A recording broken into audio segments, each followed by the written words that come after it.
बिस्मिल्लाहिर्रहमानिर्रहीम अस्सलामु अलैकुम। उम्मीद करता हूँ कि आप सब खैरियत से होंगे और वादे के मुताबिक आज हम इलेक्ट्रिक फील्ड्स और कैपेसिटर्स के कुछ सवालात अटेम्प्ट करेंगे। आज भी और कल का भी जो लेसन होगा वो इंशाल्लाह हम पास्ट पेपर क्वेश्चंस को ही डेडिकेट करेंगे। उससे पहले थोड़ी देर इंतजार कर लेते हैं कि हमारे बाकी क्लासमेट्स हम ज्वाइन कर लें, फिर हम स्टार्ट करते हैं। Okay, so the first question that I have here for me is state what is meant by electric field. तो पास पेपर के क्वेश्चंस करने की सबसे अच्छी बात ये होती है कि हमारा चैप्टर भी रिवाइज हो जाता है और जो इंपॉर्टेंट कॉन्सेप्ट्स हमारे जहन में मिसिंग होते हैं वो मैं आपको रिवाइज करवा देता हूँ, फॉर्मूला जरा याद हो जाते हैं, तो this is pretty useful. It says state what is meant by an electric field. Electric field को हम कहते हैं it is the electric force acting per unit charge. Electric force acting per unit charge, या फिर वो तो electric field strength है, अक्सर उसको शॉर्ट करके इलेक्ट्रिक फील्ड भी कहा जाता है, लेकिन ये आप तब लिखेंगे जब ये 2 नंबर की होगी। अगर कभी इलेक्ट्रिक फील्ड कहता है एग्जामिनर और ये 2 नंबर के लिए होता है तो आप लिखते हैं electric force acting per unit charge, जो कि इलेक्ट्रिक फील्ड स्ट्रेंथ होता है असूलन, लेकिन कभी कभी उसको शॉर्ट करके इलेक्ट्रिक फील्ड भी कहा जाता है। लेकिन ये यहाँ सिर्फ 1 नंबर का है, ये इस बात की इंडिकेशन है कि फोर्स पर यूनिट चार्ज नहीं कहना हमें, यहाँ पर हमें इस फील्ड को डिफाइन करना है कि जी it is actually the area around a charge in which an electric force acts on a charge. अगर इसी सवाल के 2 नंबर होते तो आपको फिर बताना पड़ता electric force acting per unit charge. Let's move on.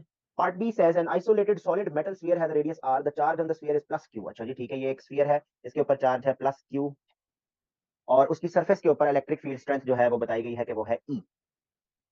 Draw a line to show the variation of the electric field strength with distance x from the center of the solid sphere for the values from x equal to 0 to x equals to 3r.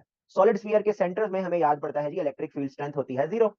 तो जब तक ये distance r नहीं पहुंच जाता तब तक electric field strength की वैल्यू 0 रहनी चाहिए।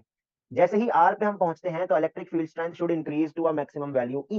1.00 E का मतलब है 1 मल्टीप्लाइड बाई E।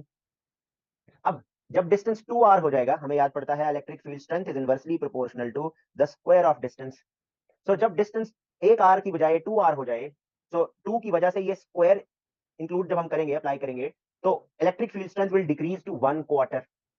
ये बात मैथमेटिकली देखने की जरूरत है कि जहां पर 2r डिस्टेंस होगा वहां electric field strength should drop down to a value of 0.25 of its original value. फिर जहां 3r होगा, आप डिस्टेंस की जगह पर 3r प्लेस करेंगे, 3 का स्क्वायर करते हैं तो वो 9 हो जाता है, यानी इलेक्ट्रिक फील्ड स्ट्रेंथ अपनी मैक्सिमम वैल्यू का 1/9 बाकी बचेगा। तो आप 1 को 9 से डिवाइड करें तो आपके पास आंसर आता है 0.11। मतलब जहां 3r है वहां इलेक्ट्रिक फील्ड स्ट्रेंथ 0.11 ई हो जाएगी। तो अब हम यहाँ से लोकेट करते हैं, ये इसका हाफ है तो ये 0.125 ई होगा। आप जरा केयरफुली इंडिकेट कर लीजिएगा, मैं थोड़ा सा रेकलेसली बता देता हूँ। Let's say 0.11 E comes at this point. So all you have to do is you have to join these points by a curve. This should be your correct answer. और आप ये नोटिस करें कि ये कितना इजी था, लेकिन 4 number का सवाल है। यहाँ से यहाँ तक का 1 मार्क है, फिर इस इंक्रीमेंट को शो करने का दूसरा नंबर होगा, और फिर नंबर 3 एंड 4 जो है वो इनकी वैल्यूज को कंप्यूट करके ग्राफ ड्रॉ करने का होगा। मुझे बताएंगे यहाँ तक मेरी बात समझ आती? Moving on to the next question, the next part C says the sphere has a radius of 0.26 okay meters. Electrical breakdown. A spark occurs when the electric field strength at the surface exceeds this much. वो बता रहा है कि ये electric field strength है। Okay जब इतनी हो जाए तब अचानक स्पार्क क्रिएट होता है। जैसे देखें आपने वो नोटिस किया होगा, जो बादल होते हैं इनके ऊपर जब चार्ज डेवलप होता है, इवेंचुअली एक वक्त ऐसा आता है कि उनके ऊपर चार्ज इतना ज्यादा हो जाता है कि फिर उनका इलेक्ट्रिकल ब्रेकडाउन होता है, यानी बिजली चमक के नीचे आती है। ओके चार्ज की डेवलपमेंट कैसे होती थी जी, जो क्लाउड्स आपस में रब करते हैं, फ्रिक्शन की वजह से उन पे चार्ज डेवलप होता है। लेकिन बिजली इस वजह से चमकती है कि हर चीज की अपनी एक कैपेसिटी है कि उसके ऊपर कितना चार्ज डेवलप हो सकता है। जब उस एक्सट्रीम वैल्यू पर हम पहुंच जाते हैं, इलेक्ट्रिक फील्ड स्ट्रेंथ एक सर्टेन वैल्यू पे पहुंचती है, फिर अचानक स्पार्क जनरेट होता है एट राइट। तो हमसे कह रहे हैं determine the maximum charge that can be stored on the sphere. तो आप सिंपली देखें, इलेक्ट्रिक फील्ड आपके पास मौजूद है, रेडियस मौजूद है, चार्ज निकालने को कह रहे हैं, तो आप फॉर्मूला याद करें, electric field strength is equal to k multiplied by q divided by r square. अब k की वैल्यू, अब जब आप कभी मार्किंग स्कीम में देखेंगे ना, तो ये k into q by r square नहीं लिखा होगा, ये होगा 4 pi epsilon naught r square.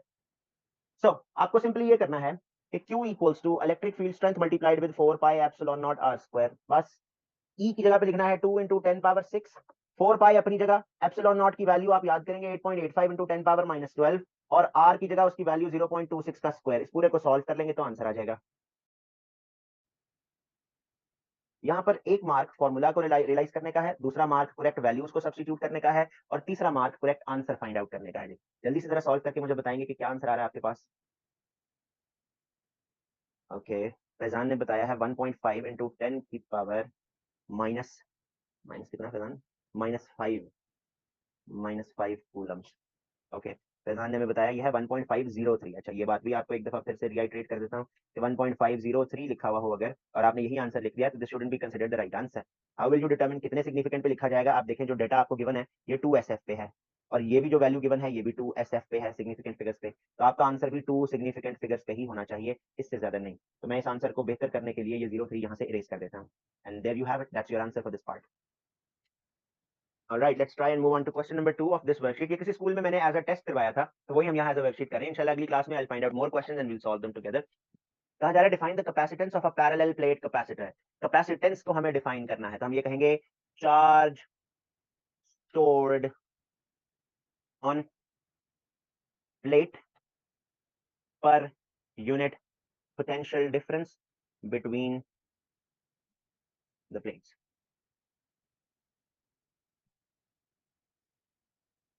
ये जो दो प्लेट्स होती है ना, इसके ऊपर जितना चार्ज डेवलप होता है इसके ऊपर भी उतना ही चार्ज होता है, लेकिन in the opposite in nature, right. अगर इसके ऊपर पॉजिटिव चार्ज है दूसरी प्लेट पर नेगेटिव होगा। C equals to Q by V के अंदर आप चाहे तो ये पॉजिटिव वाला मैग्नीट्यूड डाल दें या चाहे तो नेगेटिव वाला डाल दें, चार्ज की वैल्यू मुख्तलिफ नहीं है, चार्ज की वैल्यू सेम है। ओके, सो आप यहाँ लिखें charge stored on a plate on one plate, चलें क्या लें, charge stored on one plate per unit the potential difference between the plates. मैंने सिंपली इस फॉर्मूला को डिफाइन कर दिया है बस, और कुछ भी नहीं किया। Next, two capacitors of capacitance C1 and C2 are connected in parallel to a power supply of electromotive force E. Okay. Battery का जो EMF या पोटेंशियल डिफरेंस है वो है E और C1 C2 है। आपसे कह रहे हैं show that the combined resistance of the two capacitors is given by, आपको याद पड़ता होगा ये मैंने एज अ प्रूफ आपको करके दिखाया था, तो मैं आपको ये आंसर एक दफा फिर से लिख के दिखाता हूँ, जरा ध्यान से देखिएगा। सबसे पहले आप लिखेंगे V1 equals to V2 which must be equal to E, यानी कि इस कैपेसिटर के अक्रॉस जो पोटेंशियल डिफरेंस डेवलप हुआ है वो V1 है, इसके अक्रॉस जो डेवलप हुआ है वो V2 है, और क्योंकि पैरेलल में वोल्टेजेस उतने ही होते हैं जितना कि सप्लाइड बैटरी का EMF है या वोल्टेज है, इसलिए मेरा पहला एक्सप्रेशन तो ये बन जाता है। एक नंबर मुझे इसका मिल जाएगा। दूसरा मार्क मुझे मिलेगा ये याद करने का कि पैरेलल के केस में करंट्स 2 के डिवाइड होते हैं, हर ब्रांच के करंट को ऐड करते हैं तो वो टोटल करंट के बराबर है, तो Q1 प्लस Q2, दूसरा नंबर मुझे इस बात का मिल जाएगा। तीसरा number C equals to Q by V याद करने का, और उसमें है C into V equal to Q। Okay, ये याद करने का आपको तीसरा नंबर मिलेगा, लेकिन साथ आपको और भी काम करना पड़ेगा। QT की जगह पे आप डालेंगे CT इंटू VT। VT असल में यहाँ पर कैपिटल E है। ओके, तो E लिख देते हैं, Q1 की जगह पर C1 इंटू V1 और C2 इंटू V2। यहां तक कर लेने का आपको तीसरा नंबर मिल जाएगा, लेकिन आपने यहां से प्रूव करके दिखाना है, ये तो आखिरी काम जरूर करना पड़ेगा, वो एक्यूरेसी का नंबर है तीसरा। तो CT E, यहां से E, ये V1 और ये V2 दोनों बराबर हैं, और ये दोनों E के बराबर हैं, तो आप E यहां से कॉमन लेके यहाँ C1 प्लस C2 लिखें, ये E और ये E कैंसिल हो गया, जो प्रूव करना था CT equals to C1 plus C2, ये प्रूव हो गया। यानी इन तीनों चीजों के 3 नंबर हैं, पहले 2 नंबर इन दोनों बातों के हैं, और तीसरा नंबर इस आखिरी बात का। इनमें से कुछ भी स्किप कर देंगे तो 1 नंबर कट जाएगा। कोई स्टेप अगर नहीं पता लगा आप मुझसे पूछ सकते हैं।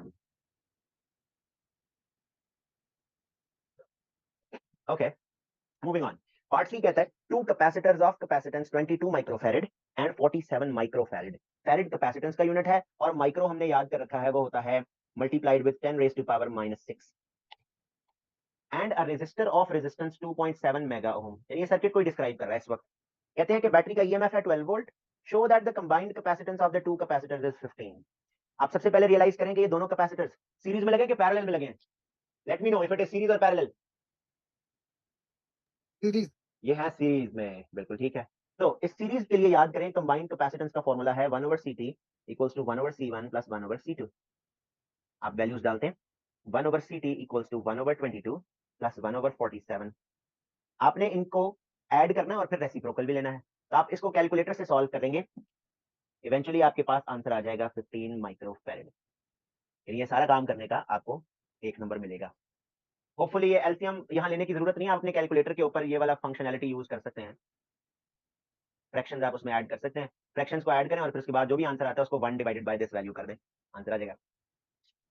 अच्छा, अब the two way switch S is initially at position X, ठीक हो गया, X पे है, so that the capacitors are fully charge. आप देखेंगे जब X पे अटैच्ड होगा तो ये सर्किट बनेगा, यानी रेजिस्टर उस वक्त फिर सर्किट का हिस्सा नहीं होगा। आपसे कहते हैं calculate the total energy stored in the two capacitor. Total energy का फॉर्मूला जरा याद करते हैं, energy stored in the capacitor होता है हाफ CV², पिछली क्लास में हमने डिराइव करके देखा है। तो C की जगह पर आएगी रिजल्टेंट कैपेसिटेंस, क्योंकि हमें टोटल एनर्जी चाहिए ना, तो हम डालेंगे रिजल्टेंट कैपेसिटेंस यानी CT डालेंगे, वो है 15 माइक्रोफैरड, और V की जगह पर हम डालेंगे कितना, वो हमें बताया गया वो है 12। आप इसको सॉल्व करके देखिए आपके पास क्या आंसर आता है। फैजान ने आंसर निकाला है 1.08 multiplied with 10 raise to power -3। अच्छा जरा देखते हैं हमारे सिग्निफिकेंट फिगर्स ठीक है या नहीं। हमारे पास जो डेटा गिवन था वो 2 सिग्निफिकेंट पे था, ये भी 2 सिग्निफिकेंट पे है, इसका मतलब है हमारा ये आंसर भी 2 SF पे होना चाहिए। So 1.1 into 10 power -3, this should be the correct answer. Okay, moving on. The two-way switch is now moved to the position Y. अच्छा, यानी कि अब इसको इधर अटैच कर दिया जाए। चलें, मैं ये सर्किट यहाँ अलग से बना के दिखा देता हूँ।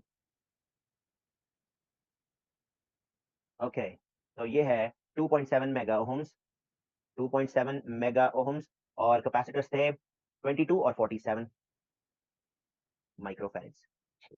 अब आपसे कह रहे हैं determine the time taken for the potential difference across the 22 microfarad capacitor to become 6 volt. अब ये थोड़ा सा मुश्किल काम है, जरा ध्यान से देखिएगा, it's going to get a little difficult. 3 number हैं, ऐसे मुफ्त में नहीं मिलेंगे। आपसे कह रहे हैं कि वो टाइम निकाल कर बताएं कि कितने टाइम के बाद 22 के अक्रॉस जो वोल्टेज बाकी रह जाएगा वो 6 हो। टाइम और वोल्टेज की एक इक्वेशन मेरे ध्यान में आ रही है जो इस चैप्टर में ही हमने पढ़ी थी, वो थी v equals to v not exponential minus T divided by RC. RC की बजाय हमने टाउ लिखा था और टाउ को अलग से बता दिया था कि ये रेजिस्टेंस मल्टीप्लाइड बाय कैपेसिटेंस के बराबर है, ये टाइम कांस्टेंट कहलाता है। ओके, अब मसला ये है, हमें ये पता है कि रिमेनिंग वोल्टेज 6 होना चाहिए, लेकिन अभी तक हमें ये नहीं पता कि ये पीक वोल्टेज कितना है, और हमें ये वाला टाइम निकालना है, ये भी नहीं पता कि ये टाउ कितना है, यानी आर इंटू सी कितना है। तो पहले जरा यहाँ साइड पे ना टाउ निकाल लेते हैं, r multiplied by c, resistance into capacitance. जो टाउ होता है ना वो पूरे सर्किट का होता है जी। Okay, let's see. रेजिस्टेंस हमारे पास है 2.7 मेगा, मेगा होता है 6, और कैपेसिटेंस हमारे पास पूरे सर्किट की कितनी थी, आई थिंक 15 माइक्रोफैराड थी। हम इधर डालते हैं 15 इंटू 10 रेज़ टू पावर -6। अब इसको सॉल्व करके जरा बताएं कि टाइम कांस्टेंट कितना आएगा क्विकली। ये और ये तो आपस में कट जाएगा, 15 मल्टीप्लाइड बाय 2.7 40.5 40.5। तो ये हमारे पास ये टाउ आ चुका है। ओके, तो अब देखते हैं, इस टाउ की जगह पे डाल लेते हैं 40.5। मसला ये है कि अभी तक हमें ये भी नहीं पता कि 22 ओम वाले कैपेसिटर के अक्रॉस पीक वोल्टेज कितना है। पीक वोल्टेज यानी मैक्सिमम कितना वोल्टेज है जो कम होकर 6 पे आया है, तो अभी हमें पहले ये निकाल लेना चाहिए। We should first try and find out what should be the voltage across this capacitor. अच्छा, अब वो निकालने के लिए हमें क्या करना पड़ेगा, हमें ये याद करना पड़ेगा कि टोटल वोल्टेज था 12 वोल्ट जब ये चार्ज हो रहे थे, जब ये चार्ज हो रहे थे तब था 12 वोल्ट, और इनके अक्रॉस वोल्टेज कितना डेवलप होना है ये अभी हमें फाइंड आउट करना चाहिए। ओके, लेट्स सी।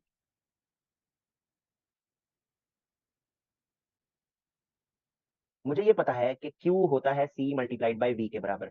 अगर मैं टोटल चार्ज निकालूं तो मुझे पता चल जाएगा कि इसके अक्रॉस कितना चार्ज होगा, क्योंकि सीरीज में सेम चार्ज होता है। कैपेसिटेंस थी 15 माइक्रोफैराड, वोल्टेज था टोटल 12। यहां से आपको पता चल जाएगा टोटल चार्ज कितना है। अब जितना चार्ज टोटल है, एक के ऊपर भी उतना ही डेवलप होता है, तो फिर उसके बाद आप ये करेंगे कि टोटल चार्ज फाइंड आउट हो गया। फैजान बताओ जरा टोटल चार्ज कितना है।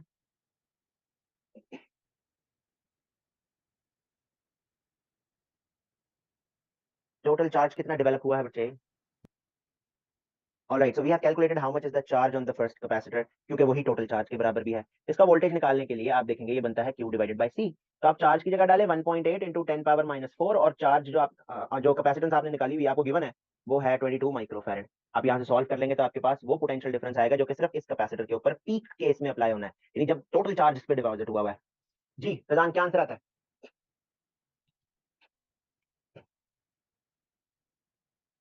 8.1818। 8.2 आ गया, चलो 181 को राउंड ऑफ करके 8.2 कहते हैं, यानी कि ये जो टोटल 12 वोल्ट है इसमें से 8.2 वोल्ट इसको मिलना है और बाकी वोल्ट इसको मिलने हैं। अब हमें ये पीक वोल्टेज का भी पता चल गया, तो ये गंद जरा मैं यहाँ से इरेज कर देता हूँ, आप रिकॉर्डिंग में वापस जाकर प्रोसेस को एक दफा फिर से देख लीजिएगा। So here is your answer, not really answer, अभी तो और काम करना है। 6 इक्वल्स टू वी नॉट की जगह पे आप डाल देंगे 8.2, एक्सपोनेंशियल में है टी डिवाइडेड बाय 40.5। अब आपको ये टी यहाँ से एक्सट्रैक्ट करना है, वो करने के लिए ये 8.2 वहां जाके डिवाइड होगा, इधर बचता है आपके पास एक्सपोनेंशियल टी डिवाइडेड बाय 40.5। अब आपको नेचुरल लॉग लेना है, ln 6 डिवाइडेड बाय 8.2। यहाँ से आपके पास ये जब इधर नेचुरल लॉग लेंगे तो जो एक्सपोनेंशियल की पावर में होती हैं चीजें वो नीचे आ जाती हैं। इस नेगेटिव साइन को खत्म करने के लिए ना मैं दोनों साइडों पे जरा रेसिप्रोकल ले लेता हूँ पहले। तो ये मेरे पास बन जाएगा 8.2 डिवाइडेड बाय 6, और इधर आएगा t divided by 40.5। Simply t must be equal to ln 8.2 divided by 6 multiplied with 40.5 and there you have it. इतने टाइम के बाद रिमेनिंग वोल्टेज सिर्फ 6 वोल्ट्स रह जाएगा। फैजान साहब बता रहे हैं कि ये 12.65 सेकंड। अच्छा तो फैजान साहब जरा हम देखते हैं कि हमारे पास जो गिवन डाटा है वो कितने सिग्निफिकेंट पे है। आप देखें ये 6.0 2 एसएफ पे है, ये 22 माइक्रोफैरेड ये भी 2 एसएफ पे है। इसका मतलब क्या हुआ, इसका मतलब ये हुआ कि आपको इसको भी 2 एसएफ पे राउंड ऑफ करना है, यानी कि 13 सेकंड इसका करेक्ट आंसर होना चाहिए। ठीक है जी फैजान साहब।